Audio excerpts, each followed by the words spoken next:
We are currently doing mid 8 figures per year. We're looking to scale into 9 figures a year with our holding company. Oh, I gotta take the mic for that. At the end of the day, I am away from my family, from my friends who I went to school with. I'm only doing this because I want to make money. That is the entire reason why I'm in the States. Set a week goal. If you're trying to get into business now, if this is for a beginner and you want to get into it, commit a week that you're just going to spend 8 hours a day learning and educating yourself. That's a win. That's a goal that you can set and achieve. Money brought happiness. Does money buy happiness, would you say?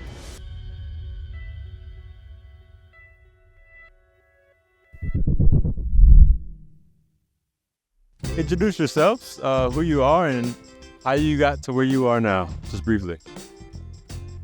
Hey, my name is Elon Musafi. I'm from Miami, Florida. I do e-commerce. So me and my business partner over here, Liran, we have an e-commerce holding company.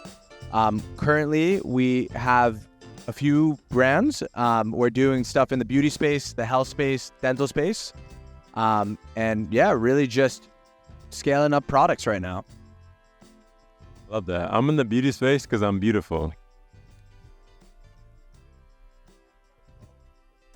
Hey, my name is Liran, and I got into e-commerce many years ago. It really came from a place where I wanted to live my life and just have freedom, not in terms of my location, but more so financially freedom. And I didn't want to attend college, and I dropped out, so I didn't receive much help. And so it was just kind of like, for me, it was almost like life or death, because death for me meant doing something I don't enjoy, like going to college. And I just hated it. So I just needed to make a lot of money to at least be able to have freedom and do what I like. Yo, how did you guys become business partners? How did that happen? Same country? How'd that happen? So that's a funny story, actually. So we were actually at an event, quite like where we're at right now. We're at Capital Club currently.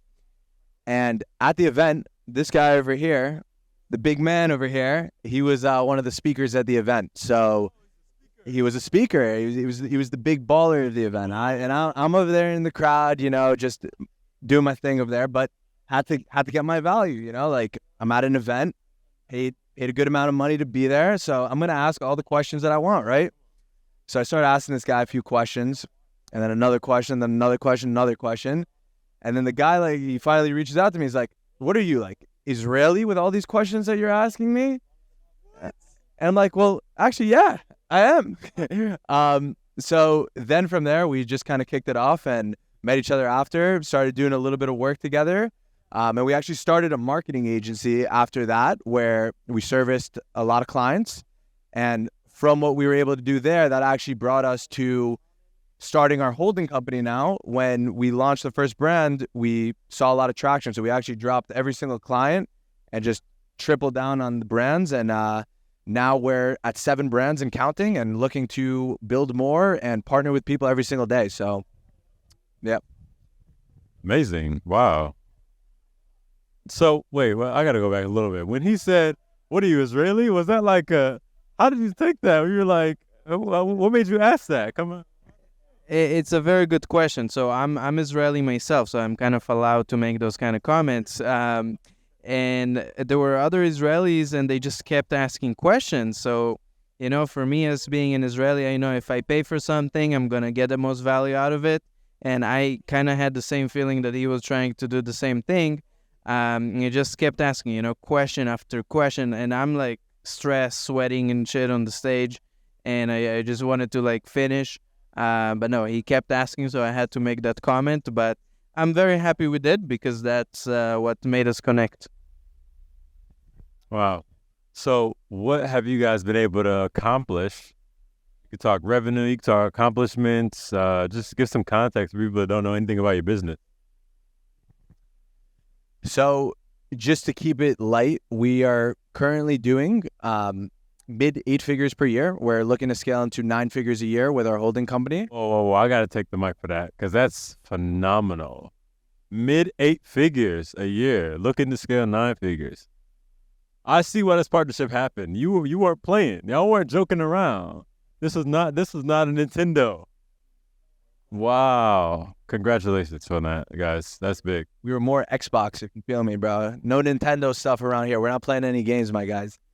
But yeah, so we're scaling right now. We have a diverse portfolio of different e-commerce brands. So to just give some more context, we use a lot of funnels, advertorials, things along those natures. We use a lot of Facebook ads, Google ads. I'm happy to get into any details that you would ask, but that's more or less what we're doing as of now. And yeah, we're scaling. Maybe you got some more context into that later on if you want.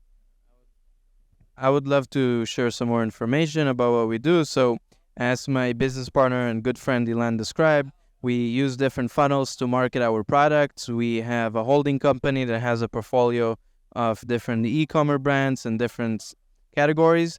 The one we like the most is hair care. We've had a very good success rate there, and we each come with a different value of skills, which is why I think that when you guys look to make partnerships, always look what can the other person complement me and where I lack, and where can I complement the other person and where they lack. That's great, man. That's the essence of good partnerships. Like you where you lack, you become a stronger collective. Like Luke said, you want to go fast, go alone. If you want to go far, you go together. I love that.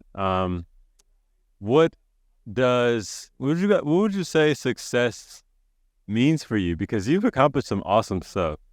Are you like content, so hungry, and then what does success mean to you? Who wants to answer that?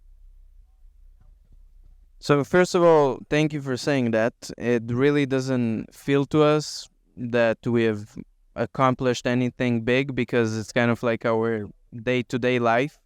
So I'm 23 years old, and it's just it is what it is. I'm 24 years old. I'm the old man. Old and young. You think? Well, yeah. Oh, no, you're good. I think that for me, success would be to have a holding company that owns at least 20 different either front-end products or 20 different companies where each one specializes in something else and it has a retail aspect to it and is also dependent on different platforms, Facebook, Google, Snapchat, whatever it may be. I just want to be as diversified as possible. Diversified as possible, like relevant. Yeah. So I think to define success, there's a lot of different contexts you could put success in, right? So if we're talking about in a business sense, then you can look at it from the products. But I think to really define success to me, it's really being the best version of myself every single day. So whether it's in business, whether it's as a person, whether it's as a friend, as a family member, in relationships, I think it's really just striving to be your best version. So you can define that in many ways. And I think you have to know it's like when you're working out and you're at the gym and you can go for those last 3 reps or you could stop there. That squeeze at the end is you pushing to be your best. So I think in a general sense, whatever context of life it is, it's really that. From a business sense for us at this point, the goal from a monetary perspective is we want to grow this into a multi-billion-dollar company, where we have big ambition. And I think my motto has always been shoot for the stars and at the very least land on the moon, which means aim bigger and whatever you think is big, think bigger.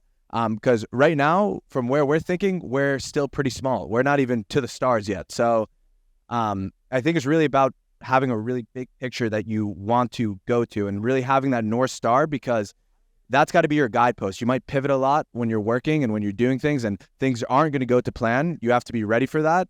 But as long as you know where you want to be, this is all just part of the journey and the route to get to where you want to get to. So that's the way I kind of look at it now.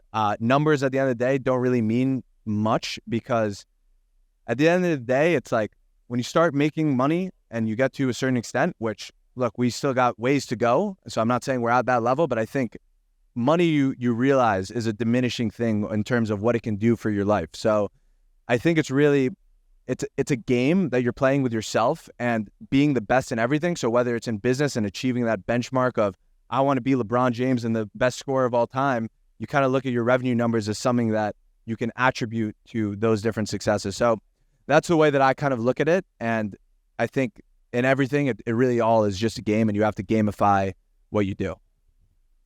You guys have made some money fairly young in comparison to the, I don't like to do comparisons, but it is what, I'm going to acknowledge it, but has money brought happiness? Does money buy happiness, would you say? I think for me personally, yes, because it allowed me to have freedom. I can go to my country if I want to. I can go and travel. I can spend a week here without worrying about, oh, I need to work, I need to do this. Money brought me a lot of happiness. I can do good to other people. I can go wherever I want, whenever I want.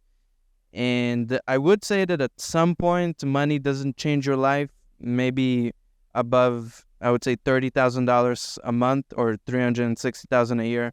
It really doesn't change your life, and anything above it, again, wouldn't change it.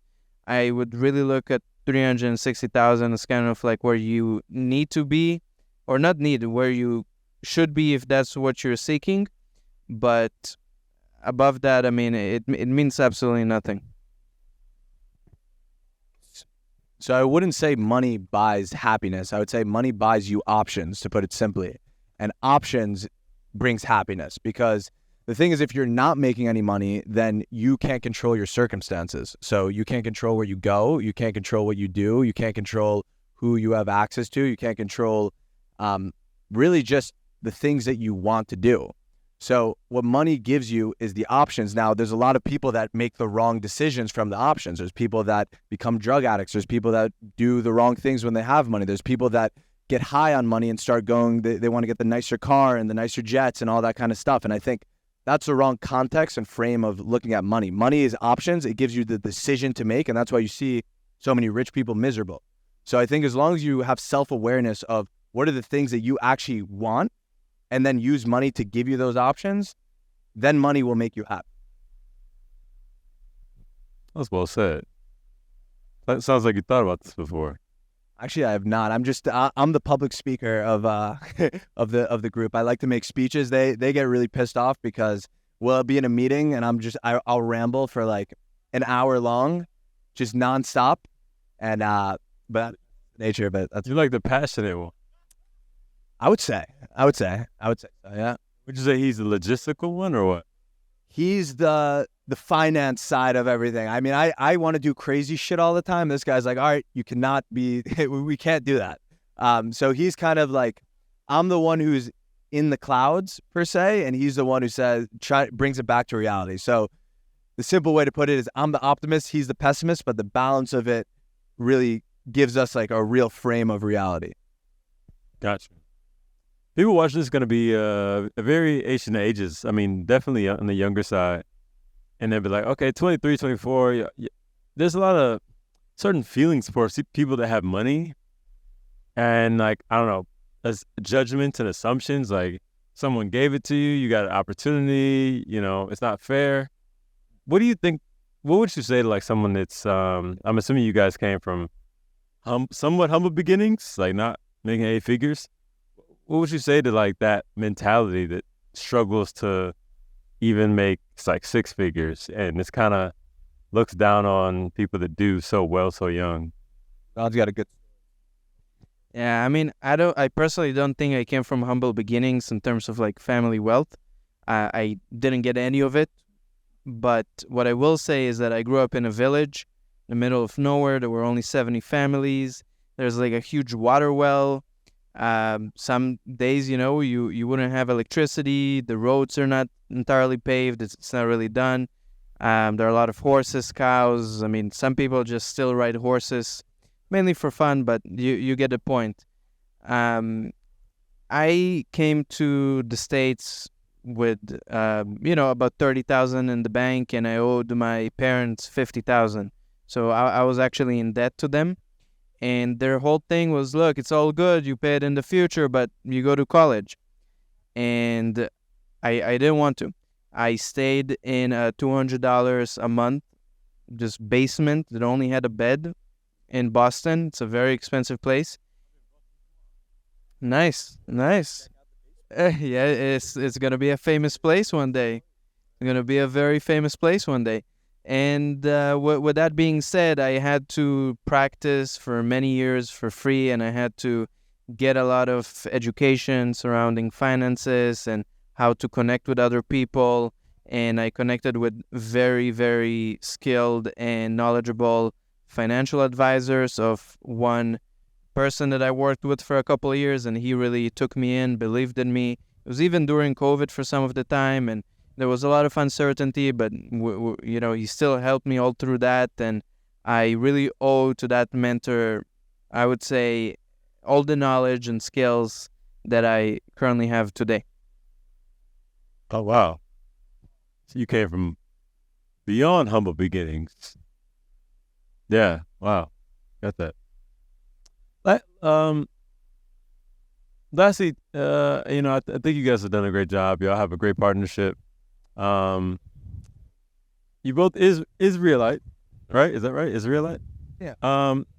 Is there anything in Israelite culture that contributed to like being business? Is Israel a very entrepreneur kind of country, or you rise above? Yeah, it is.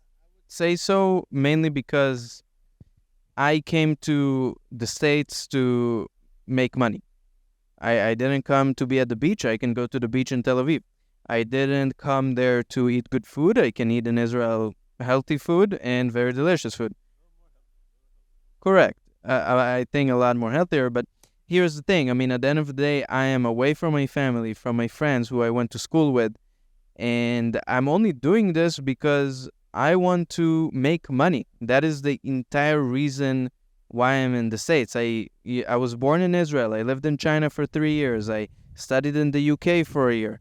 And all this was very educational focused. I could have gone to university, but instead of that, I just preferred to really just make money. That was my entire ambition, my entire goal for my life. I wasn't really hanging out with friends. I wasn't really even trying to meet new people. I would just work all day long. And I'm very happy I did it, but I also had to make a lot of sacrifices. I spent 4 years studying in China. I would be in school about 15 hours per day. I would have to come back home and do homework for a couple hours, sleep 5-6 hours if I'm lucky. So I gave up all that, everything that I've done, all the sacrifices. And I did it because I wanted to make money. So with all that being said, I think that in our culture and in Judaism and in Israel specifically, at the end of the day, you can either have a chilled life or you can go and accomplish something. And people who don't want to suffer from taxes and just don't want to like chill and want to achieve something, that really pushes them. And there's a very big size of Israeli and Jewish population in cities like Miami, New York, and LA, because they all leave Israel in the comfort of their house, country, friends to go and make money. It's awesome. Should I come to Israel, you think? 100%. You're a fan of, you like, it's beautiful? It's one of the most beautiful places in the world, I would say. I love that. Outside of being the birthplace of a spiritual kind of Mecca, right? I think anyone who's in Israel would feels the atmosphere, especially if you go to Jerusalem, the Western Wall. There's an ambiance there that I think, like, you can speak to almost anyone that's been there, and I think most people will say they felt something special there. So I think aside from just that, there's also like the beautiful beaches in Tel Aviv. There's the Dead Sea, which you can float on water, only place in the world to do that. There's the mountains that you can hike. There's snow if you go all the way up north. So there's so much diversity in that land that I think it's a great place for anyone to visit. About that. Last words of wisdom, just something that inspires you to keep moving forward every day. Any last words of wisdom? Final words? What inspired me to keep moving forward at all times is two different things. Number one, whatever happens for you is for a good reason, and you will understand it in the future, why it happened, the way it happened. If you don't get something immediately, you will understand at least I believe so, you will understand at some point in your future why it happened. And the second thing is, actually, Len, I will let you finish it. Oh, I love that. My favorite quote, one of my favorite quotes. Steve Jobs said it, but it was probably, I'm sure it was before Steve Jobs. Life is lived forwards every day, but it's understood backwards. When you look back, you can connect the dots. You can understand, oh, I went through that because it helped me this, son. Yeah. Yeah, I love that. I think I like what Liran said a lot, but to give something different, I would say know where you want to be. I think too many people wander around just their everyday life pretty aimlessly, and I think the best thing that I could recommend to anyone is really set your goals. And whether that's for a week from now, a month from now, a year from now, obviously the longer you can go, the better, but make it realistic to yourself. I mean, prove to yourself that set a week goal. If you're trying to get into business now, if this is for a beginner and you want to get into it, commit a week that you're just going to spend 8 hours a day learning and educating yourself. That's a win. That's a goal that you can set and achieve. Do it a month, do it for a year, and then see how far that actually gets you. So I would say know exactly where it wants to be, because if you don't have a destination, that's like saying I want to travel to a specific point and not having no idea the roads or the map to get there and just thinking you're going to figure out how to get there. It's like you have to know where the destination is, and with the modern internet, you can have the Google Maps to get you there. Learn, study, educate yourself, and get to the places where you want to be. So I would say set goals ultimately. You are some wise young guys, and you look older than you are. Yes, I'll take that as a compliment. No, maturity is the height, probably the height. No, thank you so much. I appreciate it. It's been a blessing. I would definitely come to Israel. You're based in Israel? You're in Miami? Coming out, dude. So you let me know. You let me know when you're there, and we'll have a time. Oh, love that. Same? Absolutely, man. Just let us know and we'll be there. Good deal. Thank you for watching. Genuinely, let me know what you thought of this video in the comments. I really want to hear it. To check out more interviews with the high-earning entrepreneurs from my time in Spain at the Capital Club Mastermind, click the link below. Otherwise, click above for YouTube's next recommended video for you.